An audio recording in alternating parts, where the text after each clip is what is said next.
আমরা যদি বিচ্ছিন্ন হই, একে অপরের যদি মারামারি করি, একজন যদি আরেকজনের কাফের ফতোয়া দেয়, আমাদের কি ক্ষতি? এক নাম্বার ক্ষতি হচ্ছে আমরা যদি বিচ্ছিন্ন হই, আমাদের শক্তি কমে যাবে, আমাদের পাওয়ার আমরা হারাবো। আমাদের কি হারাবো?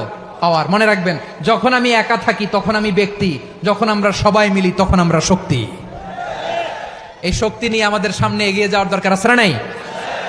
তাহলে আমরা যদি নিজেরা বিরোধে লিপ্ত হই, আমাদের ক্ষমতা, পাওয়ার ছুটে যাবে। আমরা এই পাওয়ার হারাতে চাই না, ঠিক কিনা বলেন? রব্বুল আলামিন ঠিক তাই বললেন। রব্বুল আলামিন বললেন, খবরদার, ওয়াতিউ আল্লাহ ওয়া রাসূলাহু ওয়া লা তানাযাউ ফাতাফশালু ওয়া তাযহাবা রিহুকুম ওয়াসবিরু ইন্নাল্লাহা মা'আস সাবিরিন। আল্লাহর আনুগত্য করো, নবীর আনুগত্য করো, কিন্তু খবরদার নিজেরা বিরোধে লিপ্ত হয়ো না, নিজেরা মারামারি করো না, তাহলে তোমাদের শক্তি কমায় দিবে কে? ফাতাফশালু, তোমরা সাহস হারাবা, ওয়া তাযহাবা রিহুকুম, তোমাদের শক্তি কমে যাবে, পাওয়ার কমে যাবে। তাহলে আমরা যদি নিজেরা মারামারি করি, আমরা নিজেরা যদি বিচ্ছিন্নতায় লিপ্ত হই, আমরা যদি মতানৈক্য করি, তাহলে আমাদের শক্তি কমে যাবে, ঠিক কিনা? আমরা শক্তি কমাবো। আচ্ছা, ছোট্ট একটা বাঁশের কঞ্চি যদি আপনারা দেয়, পায়ের মধ্যে ধাক্কা দিয়ে ভাঙতে পারবেন না? এরকম বাঁশের কঞ্চি যদি 20টা একসাথে জোড়া লাগায় দেয়, ভাঙতে পারবেন? কথা বোঝে নাই মনে হয়। চিকন একটা বাঁশের কঞ্চি দিলে ভাঙা যাবে না?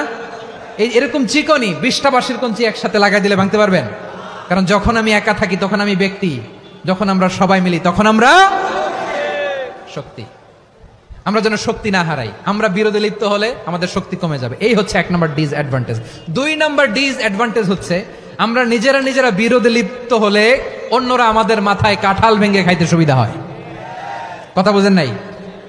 আমরা যদি বিরোধে লিপ্ত হই, তাহলে পরাশক্তিগুলোর সুবিধা, তখন আমাদের কাউকে দিতে হবে ট্রানজিট, কাউকে দিতে হবে সেন্ট মার্টিন, কাউকে দিতে হবে দেশের অর্ধেক। চিল্লায় বলো ঠিক কিনা?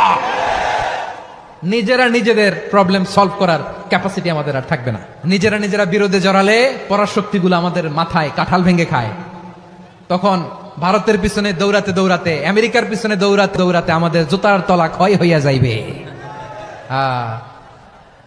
নিজেদের প্রবলেম সলভ করা যাবে না। আমরা যদি অন্যের পিছনে না দৌড়াতাম আর এই বিরোধকে থামাতে পারতাম, বাংলাদেশ আজকে যেখানে আছে তার কমপক্ষে 50 গুণ সামনে থাকতো। চিল্লায় বলেন ঠিক কিনা? তাহলে 1 নাম্বার ক্ষতি হচ্ছে, আমাদের পাওয়ার লেস হয়ে যায়, আমরা দুর্বল হই যদি আমরা বিরোধ করি। 2 নাম্বার হচ্ছে, পরাশক্তিগুলোর সুবিধা নেয়। 3 নাম্বার হচ্ছে, আমাদের উন্নয়ন, দেশের উন্নতি, অগ্রগতি, এটা স্থবির হয়ে যায়, এটা বাধাগ্রস্ত হয়। প্রিয় ভাইয়েরা, ইউনিটি, ঐক্য হচ্ছে একটা দেশের উন্নয়নের মূল ভিত্তি। ইউনিটি অফ এ কান্ট্রি, এটা হচ্ছে একটা সাস্টেইনেবল ডেভেলপমেন্ট, সোশ্যাল স্ট্যাবিলিটির জন্য এটা অনেক গুরুত্বপূর্ণ। এজন্য বিরোধের কোনো স্থান আমরা দিব না, আমরা ঐক্যবদ্ধ থাকবো ইনশাআল্লাহ। বলেন, আর কখনো কাউরে কাফের বলে গালি দিবেন? তুই জাহান্নামী বলবেন? ঝগড়া লাগলে লাগাই দিবেন? তাহলে কি করবেন? মিলায় দিবা। আওয়াজ করে বলেন, কি করব? প্রিয় ভাইরা, এই বিরোধ গত 50 বছর তো আমরা দেখেছি। ধর্মীয় অঙ্গন বলেন, সামাজিক অঙ্গন বলেন, রাজনৈতিক অঙ্গন বলেন, এই বিরোধ আমাদেরকে শেষ করে দিয়েছে।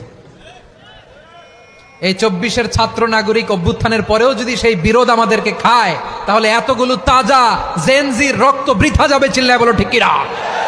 বৃথা যেতে দিতে চাই না। আমরা ঐক্যবদ্ধ থাকতে চাই। রাজি আছেন? আমরা আর কাদা ছড়াছড়ি করব না। অনেক হয়েছে, আন না, এবার থামুন। অনেক হয়েছে, আন না। আসসালামু আলাইকুম প্রিয় দর্শক, ভিডিওটা কেমন হয়েছে কমেন্ট করে জানাতে ভুলবেন না।